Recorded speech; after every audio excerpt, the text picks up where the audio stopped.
So basically, when you start working, that's how your savings for retirement are built.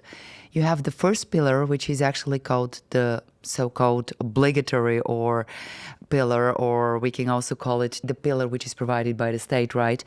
And it has the function to make sure that the absolute bare minimum in age is covered for you. Those are literally something we call in German Existenzkosten. In English, that would be literally the bare minimum for you to kind of really buy food, potentially pay electricity, stuff like that. The second pillar would be basically the one which is provided by your employer once you started working. And that is to kind of make sure that you can continue living more or less the standard which you've been living on average during your working life. And the first and the second pillar are set to cover up to 60% of your living costs if you want to continue your average living standard.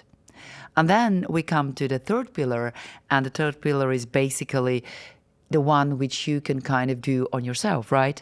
And that is supposed to cover, on top of those 60% already provided by state and employer, that this is basically supposed to make sure that you can continue living an unchanged life as you know it on average during your active years.